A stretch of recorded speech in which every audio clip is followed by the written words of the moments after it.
He liked his work, especially when spring came and he could get out of the bams and into the fields. He was alone most of the day then, ploughing, fallowing, planting.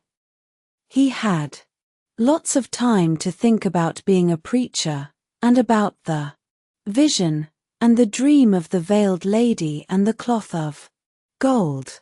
Mostly he thought about being a preacher. He knew he had to get more schooling, but he thought he could manage that. First he would save some money of his own. Then, if he had a start, so that no one could doubt his good intentions, perhaps some friend, like Mr. Wilgus, for instance, would let him borrow some. He could work while he was going to school. And if the lady continued to help him, he could sleep on his lessons and get through all the classes before the regular time. Mr. Wilgus still came down to hunt with him, and always looked at the HTTLE mark on his face where a piece of shot from his gun was lodged. It wasn't anything. One day he had been too close when Mr. Wilgus fired at a bird, and a piece of lead bounced and hit him. But Mr. Wilgus always seemed to be sorry about it. "I hate to take you out with me when I'm going to shoot, Mr. Wilgus would say, but there's no use in going alone, because by myself I never find anything." Yes, Mr. Wilgus would probably help him. And some of the preachers would do what they could, because they seemed to like him. In the meantime he could keep reading the Bible and teaching Sunday school. Someday his chance would come. His father might even make a lot of money in Hopkinsville. One day in late August Uncle Clint sent him to plough a cornfield, giving him a mule that belonged to one of the men there is a river who had been hired for the tobacco harvesting. All day he followed behind the mule, guiding the plough. Once he stopped to mend it. Kneeling, he suddenly was aware of a presence. He knew who it was, though he saw nothing. "Leave the farm," she said. "Go to your mother. She needs you. You are her best friend. She misses you. Everything will be all right." He knew that she was gone after that, but he hesitated to look up. When he got to his feet he grasped the plough handles and kept his eyes on the ground. When evening came he mounted the mule and drove to the farmhouse. As he came up the men looked at him queerly. The owner of the mule ran to him. "Get down," he shouted. "That mule will kill you." He got down, bewildered. "She's never been ridden," the man said. "Won't let anybody get on her." "What happened?" "Nothing. I just got on and rode her home." One of the men said, "She's too tired to fuss. Good time to break her in. Give her a try yourself." The owner mounted the mule. The mule threw him off left. The men looked at the boy. Sick at heart, he turned and walked away. After supper he packed his belongings and walked to town. It was a lonely life in town. He had no friends. There was nothing to keep him up at night, and no one got up until 7 o'clock in the morning. From long habit, he rose at dawn. Though his new job at the bookstore did not require that he be at work until 8. To fill in the time, he did chores for his mother. He liked to bring in the cow and milk her. She was an old friend, and she seemed to sympathize with his distrust of the town. She didn't like it either. Frequently she wandered during the night from the backyard to the bottom land a few hundred yards from the house, where no habitations were visible and a creek, like the one at home, meandered along.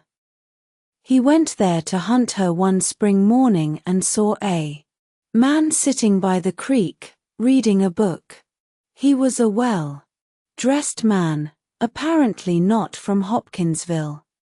He looked as if he might have come from a big city, such as Louisville or Cincinnati. He looked up from his book and smiled. "Looking for a cow?" he asked. "There is a river, yes, sir." The book he was reading had a familiar look to it. On the other side of the creek, just beyond that patch of brush. "Thank you." The book looked very much like a Bible. When the cow had been led across the stream, the man looked up again. "Nice animal you have there," he said. "Yes, sir. She's a fine cow." It was the Bible. "Excuse me, sir, but isn't that the Bible you're reading?" "Why, yes. Do you know it?" "I've read it." He tried to make his voice sound casual. 18 times, once for each year of my life." Well, it sounded as if he wanted to say, "What for?" But he smiled again and closed the book. "Can you sit down here and tell me about yourself? I'm interested. My name is Moody. Dwight L. Moody. I've come to town to preach a few sermons at the Sam Jones Tabernacle. Wait until I stake out this cow." "Yes, I'm to be at the tabernacle." The cow preferred to stay near him. She was lonely and wanted to be milked. "I was going to the meeting tonight. I like to hear preachers." "Good. Now tell me how you've managed to read the Bible so often." "Well, it was just an idea I had, so one day." The cow waited. Now and then she went up and nuzzled her master, trying to coax him away. "So now it's easy. I just read 3 chapters a day and 5 on Sunday, and I'm finished in a year.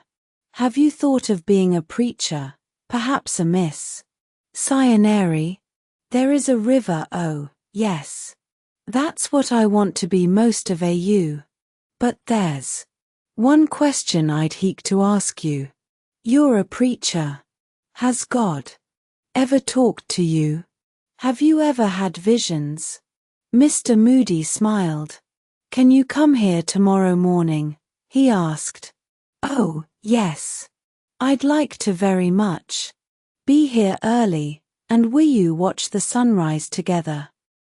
Wherever I am, I hate to find a quiet spot such as this and come each morning to watch the day begin. Come tomorrow, and I'll answer your question." They parted. The cow led the way home, anxious to get to the BAM. His mother was waiting with the milking pads. "I was talking to Mr. Moody, the man who is going to speak at the tabernacle. He was down by the creek, reading his Bible." "Mr. Moody? Why, he's a famous evangelist. What in the world was he doing talking to you?" "We were talking about the Bible.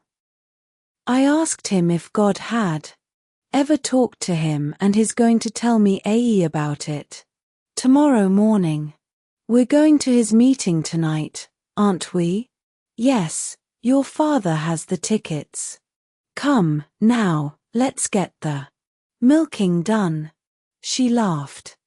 "If you don't get into the worst mix-ups with your Bible, did you tell him that you're missing the first 20 chapters of Genesis because a sheep ate them?" The tabernacle, a gigantic auditorium seating 5,000, built by and named for the great evangelist Sam Jones, was filled that night when Moody appeared on the platform. For 2 hours he held his audience spellbound. Next morning when he reached the creek at the edge of town, the boy he had met there the day before was waiting. "There is a river. Good morning, sir," he said. "You made a very fine sermon last night.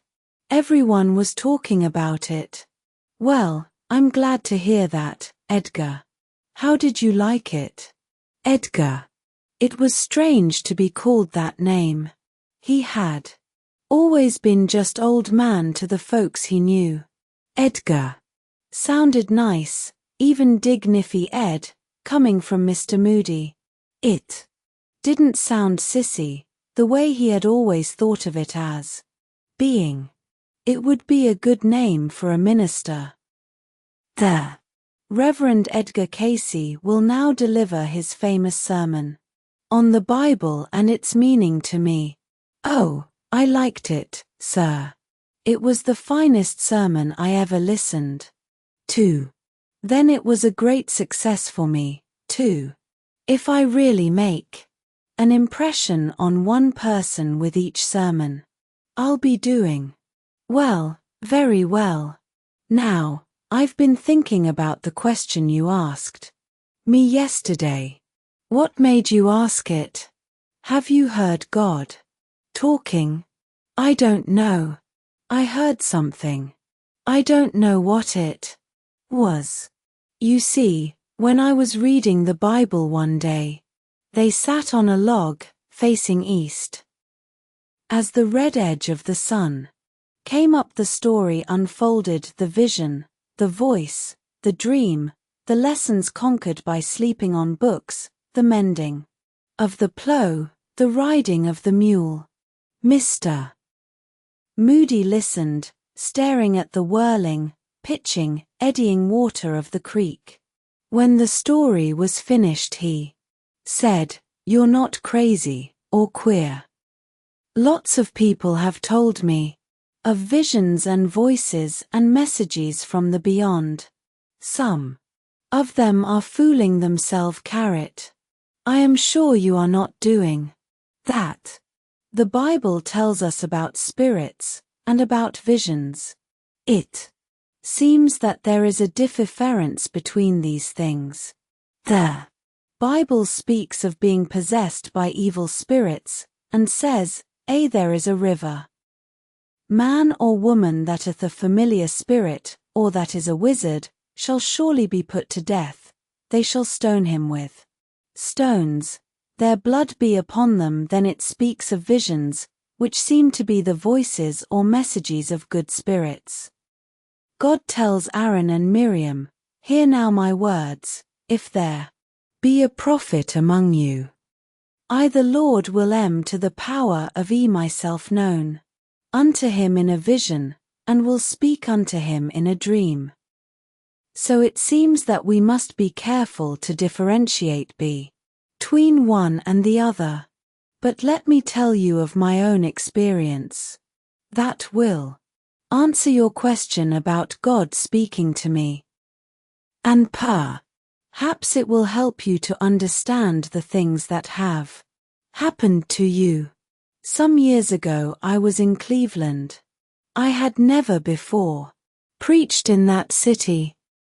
But the meetings were well attended, and I seemed to be building up a following. Then one night I had a dream. I heard a voice say, "Close the meeting and go to London, England." I had never been to London. I had never been abroad. My managers were astonished when I said I was going to close up and leave. They said I had an open field in Cleveland and could consolidate my position with the people. They were very exasperated when I insisted, especially as I would give no reason for my action. I went to London, wondering what was to happen to me. Not knowing where to go, I roamed the streets. I chose the poor districts. I felt more at home there. The houses were shabby. But one day I saw a tenement window with a flower box full of geraniums. They had such Lovely colors that I stopped to admire them. Then I he carrot d. A voice, a child's voice, singing sweet hour of prayer. I was impelled by something to enter the tenement. I walked up the stairs. The door to one of the flats was open. From inside came the child's voice. There is a river. I went in. At the window, by the box of geraniums, sat a little lame girl, singing. May I join you? I said. Then I got the surprise of my life. Oh, Mr. Moody, it's you. I know it's you, the HTTLE girl said. I read about you in one of our papers and I've been praying ever since for you to come to London. You are Mr. Moody, aren't you? My meetings in London began in that tenement room. I knelt down and prayed for the HTTLE girl. That's the answer to your question, if it is an answer. Certainly some good force directed me to London. So, you see, I don't think your dreams and visions are foolish. They mean something. Perhaps you are meant to be an evangelist. This part of the country has produced some fine preachers.